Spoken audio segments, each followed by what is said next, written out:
Right. Looks like, but 72% is number two, bus routes with slow or unreliable bus travel times, and 58%, number four, neighborhoods that need investment. Thank you.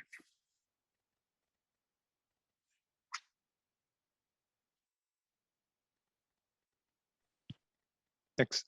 Okay. We know that a question many people want to know about any transportation plan is, when will it be implemented? So we are going to touch on that now. Next slide. The Better Streets for Buses plan is intended as an aspirational framework plan, and we want to be upfront about the fact that implementation will be an ongoing long-term effort. But establishing this plan can lay the groundwork for a steady and organized pace of delivering bus priority projects. It can also position us to better take advantage of opportunities as they arise, with respect to incorporating bus priority into other street projects, as well as funding opportunities. The priorities for implementation will be shaped by the public feedback we receive, both in terms of where changes should be made first and what the priority changes for each community may be. Equity considerations will play a primary role in determining how resources are directed. Implementation will not look the same on every corridor, and may even differ along segments of a single corridor, depending on the uses of the street and the goals and needs of the communities located along the corridor. Finally, identifying funding for implementation will also be an ongoing and long-term effort. In the past, CTA and CDOT have utilized a variety of local, state, and federal resources for bus priority projects. We intend to continue to identify resources for short and long-term pathways for Better Streets for Buses implementation. Next slide.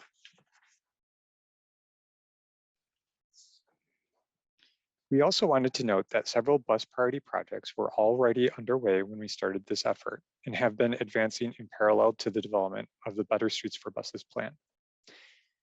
Supported mainly by a $17 million grant from the federal program focused on congestion mitigation and air quality, CTA and CDOT will soon be kicking off an effort to design and construct additional bus priority zones.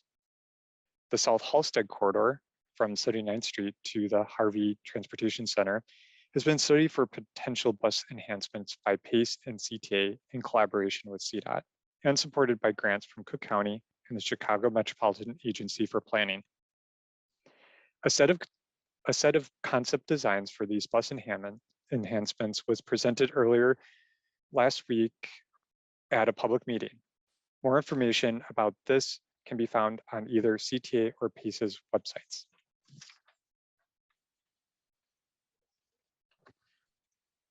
Now we want to tell you about the many ways you can help shape the final Better Streets for Buses plan. The project website, found at www.betterstreetsforbuses.com, has a number of interactive features designed to make it easy to give feedback, which we will show you more about in a minute. For those who do not have access or prefer not to use the website, feedback can be sent via call or text to 312-772-5496. Emails can be sent to betterstreetsforbuses@transitchicago.com. You can fill out a paper comment card at a local library or alderman's office. These locations should also be able to provide you with hard copy versions of the proposed network and toolbox for review. Of course, you can also use this meeting to give us feedback, either by dropping a comment in the chat, which you may have already done, or telling us your thoughts during the discussion portion, which is coming up soon. Regardless of how you would like to give us your feedback, please note that the comment period ends May 31st, 2022. Your feedback will help shape the network, toolbox, and guide the recommendations in the plan. If you can, please also tell your friends, family, and other networks. We want to hear from as many people as possible so that we can revise the draft plan into a final version that represents citywide consensus. Many of you may have already explored the project website, but for those who have not, we wanted to take a few more minutes to give you a quick tour. To try to avoid technological issues, we pre-recorded a brief demonstration. To get started, I'm going to first demonstrate how to translate the website's text, which is done by using the drop-down menu here. The translation will happen automatically once a language is chosen, and you can change this back to English at any time. You can find additional guidance here in the Accessibility and Language Assistance page. Now that you have the website in your preferred language, I'm going to walk us through the 4 interactive tools we offer. These are the main ways in which you can provide feedback on the Better Streets for Buses plan. The first set of tools you will see are the 2 interactive maps, one on tile 3 and the other on tile 4. The third tool we have is our Ideas wall, found on tile 5, and our 4th and final interactive tool is the Better Streets for Buses survey, located in tile 6. Using the interactive maps is easy. Starting in tile 3, scroll down and click on the Go to Map button. This will load the interactive map page and enable you to leave your feedback. Once the page is loaded, you can zoom in on any area of the city to see which bus routes and streets have been identified for inclusion in the Better Streets for Buses network. To leave feedback on these proposals, we encourage you to drop pins, which will let us know how you feel about that segment of the proposed network. To help keep the map organized, the pins come with pre-assigned meanings. Simply drag and drop a pin with the message you want to leave to the segment or corridor you want to comment on. You will then have the option to leave additional feedback through a comment box or image upload. Once you are ready, hit the big blue Submit button or cancel your pin with the X in the top corner. The second interactive map, shown here and found in tile 4, works the same way. This map also allows you to drop pins, this time, however, to tell us about what you like or don't like about the streets you use and know best.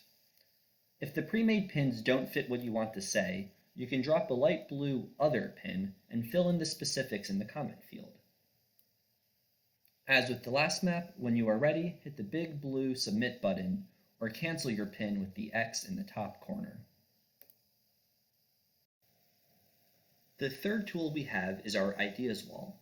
Found in tile 5, you can see the full Ideas wall, which includes all 21 tools in the proposed draft toolbox, along with many more submitted by people from all across the city by clicking here. From this page, you can click on any tool to read more about it and participate in the comments section. In addition, you can vote for the tools you like by using the heart button here. Importantly, you are not limited to just the tools and ideas you see. We encourage you to use the Add Your Idea button. It's as easy as filling out the name and description and adding an optional image. Hit Add Idea to post it to the idea wall. The final interactive tool we offer is a quick survey asking you about your bus riding experience. This should take you less than 10 minutes to complete and can be found here in tile 6. Click on Complete Form to get to the survey, and be sure to answer all of the required questions. Use the navigation buttons at the bottom to save, continue, and go back to previous pages. Finally, the first time you submit feedback using any of these tools, you will be prompted to create a user account. This step is required by the third-party platform that hosts the website and only requires a username, email address, and password. Providing your zip code is optional, but allows us to ensure we are receiving feedback from every area of the city. Your login information and email are safe. We will not use it for any purpose other than sending you an occasional update about this project, and you can unsubscribe from those at any point. Finally, if you prefer not to use the interactive features, you can find downloadable and printable versions of the network and the toolbox in the document library, along with a draft plan document that includes more background and context for this project. Thank you, and we hope you have fun helping us shape the Better Streets for Buses plan. To get started, I'm going to first demonstrate. Finally, we wanted to go over the project timeline and next steps. We launched in mid-April, which kicked off a 6-week public comment period. We're holding 3 virtual public meetings, this is the 3rd, contacting community organizations, and doing a number of other things to try to get the word out during this period. The public comment period will end on May 31st, and the next phases of the project will be over the summer and fall to review and synthesize all of the feedback we've received and use it to revise the elements of the draft plan into a final Better Streets for Buses plan. We will conduct follow-up public outreach activities as well, but we are waiting to define what that looks like more precisely until we see what feedback we get. Updates will be posted on the website, sent to the project contact list, and distributed in other ways. Thanks so much for listening. We will now shift to the open questions and discussion part of the meeting.